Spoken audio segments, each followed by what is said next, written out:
Hey guys, welcome back to my channel. This is Tina with Tina's Inspired Art. Thank you again for being here today. We're going to be doing a Botanical Dutch Pour today. That's the technique we'll be using. I'm super excited about doing this one, and we're going to be doing a design that I have done in the past. Today we're going to do a really fun pour similar to this one right here. I really like how this one came out. All the detail, the whimsical look about it. Just love it. Had a little focal point right there. I am going to do something similar to that one. And the color choices are going to be very similar to this one right next door to her. I love these colors. They're so pretty together. So I think I'm going to do something very similar to these colors, but in this whimsical design of a Botanical Dutch Pour. Thanks again for being here on my channel. I think this is going to be a lot of fun today. Now the fun. We are going to be doing a blue, kind of a blue themed, as I mentioned earlier, the painting that was on the wall, that kind of color palette. So let's talk through a Liquitex Prussian blue, the Arteza. This is a green blue. This one is a blue black, a Pebeo iridescent blue. This one here is, I think this is a Prussian blue, but a different brand. I think this is the Got Ideal brand, and the Chameleon blue. So yeah, lots of blues, a touch of green blue in there with this one. It's kind of a green blue compared to this blue. It's a little bit of a green tinge, kind of ocean greeny, but for the most part, all blues. I think it's going to be very pretty. And with that design in mind, I think she will just be gorgeous. I'm actually going to pour on top of this painting that went wrong. As you can see, it looks absolutely terrible. It was actually a botanical Dutch pour that I did, believe it or not, and I will show you which. I'll show you a picture of which one this one used to be.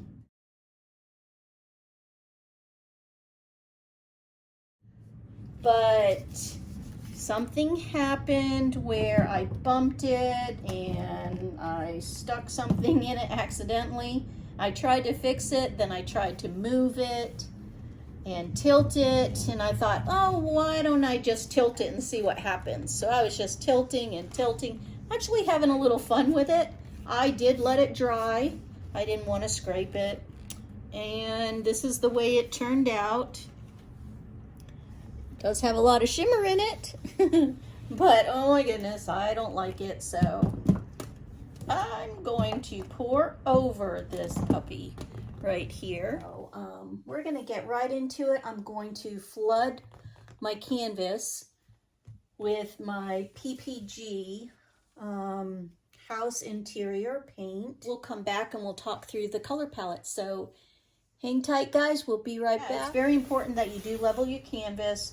If you don't level it, if you can imagine, if say it was like this, you can't really see it, but at any point where your canvas is either lower or higher, it's going to shift your paint and it's going to drip off where it'll distort your desired design on your canvas. So that kind of makes sense, I'm sure, but that's why we want to have a level playing field before we actually do our creation.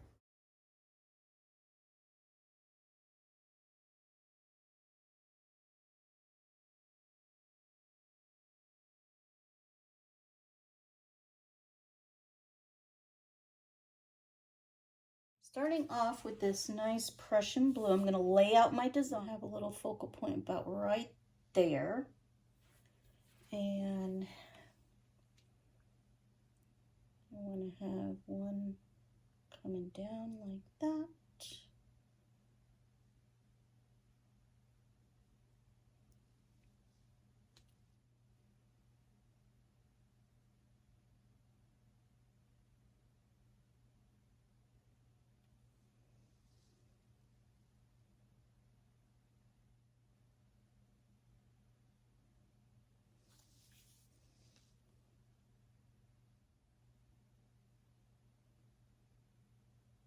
You outline it with this green blue.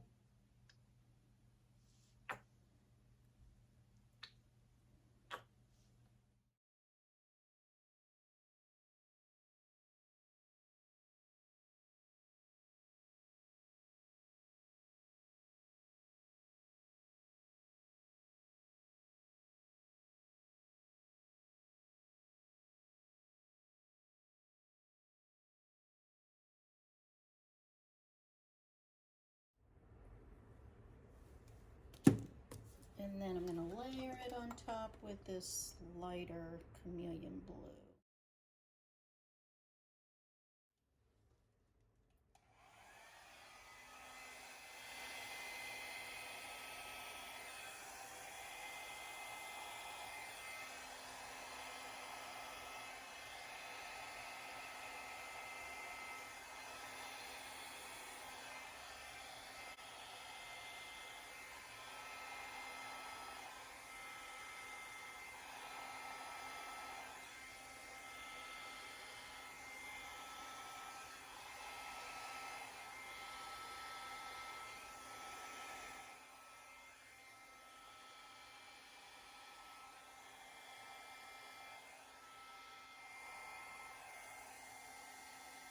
When you first start blowing it out like this, definitely could mimic coral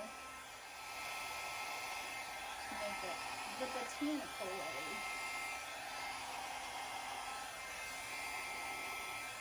way. Yeah, look at that. It's just really going outward. It's so pretty. The colors look really good together.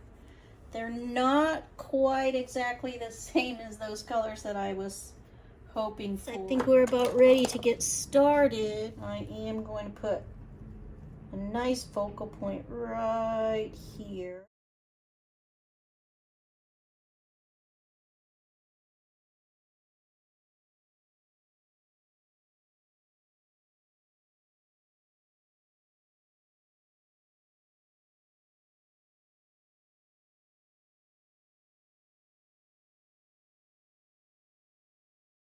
When you do a pour over a dried pour, the consistency as you're dragging your paintbrush through the paint is just a lot smoother because you have that smooth painted canvas underneath. It's a very different feel for doing this.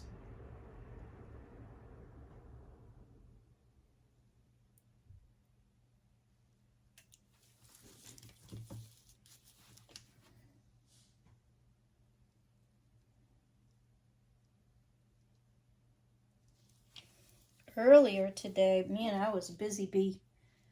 I was washing my windows, and boy, does it make such a difference looking outside.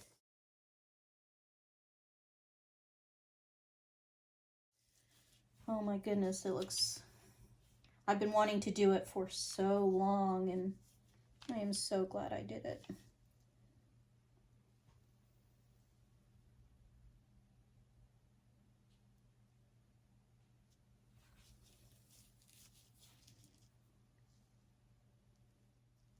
This is definitely the art part of this Botanical Dutch Pour.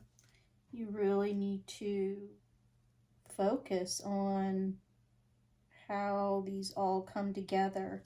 To me, it looks a lot easier than it really is.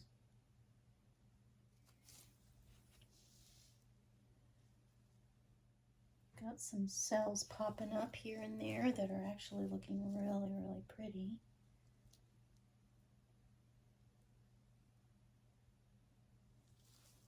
Looks really delicate.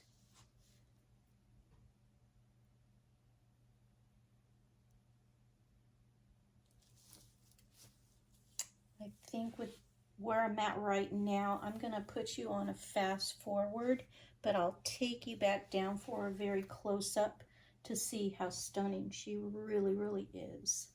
So I'm liking the design too, so yeah.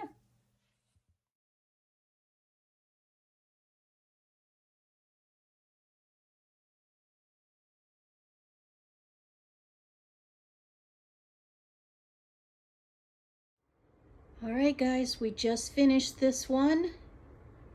And you guys let me know what you guys think about the design and the colors. I personally think she's gorgeous. There's going to be some shimmer in this one for sure. I really look forward to her drying. That nice focal point came out so pretty. She looks like a flower in this area with just some vines going out. So super botanical looking, super pretty. She's still very whimsical looking, and yet she has her own elegance about her, an own unique design. Now it's not quite looking like that one right there, but it's fluid art, and fluid art means it can flow in many directions and in different designs. So I like to create new designs, make them my own. It's so fun to create. It's so fun to design. It's kind of like my curly hair. It sometimes does whatever it wants to. I really had fun doing this one with you guys. I hope you enjoyed watching it. And if you haven't already done so, please consider subscribing. Thanks again for being here today. Bye for now.